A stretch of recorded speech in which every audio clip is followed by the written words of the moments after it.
आज आपला लास्टचा दिवस आहे. हा एवढाच आपल्याकडे दिवस, फक्त यानंतर कोण कुठे जाणार आहे तर कोण कुठे जाणार आहे, सोबत परत भेटणार की नाही हे आपल्याला काहीच माहिती नाही. की पुढे कोण काय करणार आहे, कोण कुठे जाणार आहे, परत भेटता येईल का नाही हे काहीच माहिती नाही.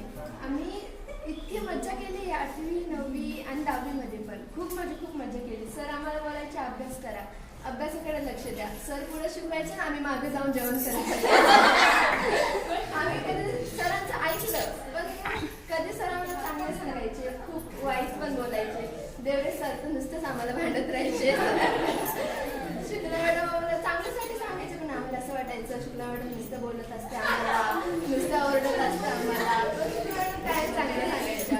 आमची शाळा सुटली की आम्ही गेटच्या बाहेर जाऊन बसायचं, तिकडे वाकड्यांवरती सर्वांचं पोरं आम्ही सर्व जाऊन.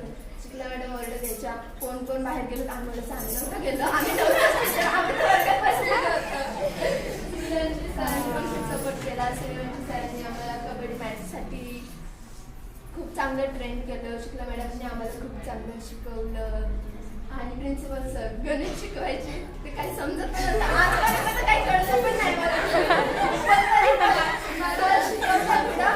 मी बसेल राहायचे, सर शिकवता हा मला काही समजत नाही तरी मी बसतो.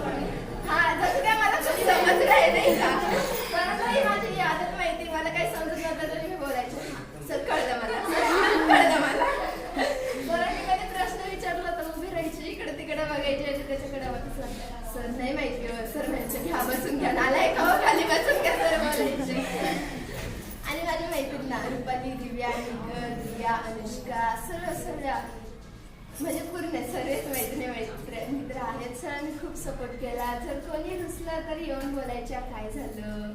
एका डब्यामध्ये जेवायचं, एवढासा डब्बा नाही, अख्खा वर्ग जेवायला पूर्ण डब्यामध्ये पडायचं, खायचं एक घास सर्वांना मिळायचा.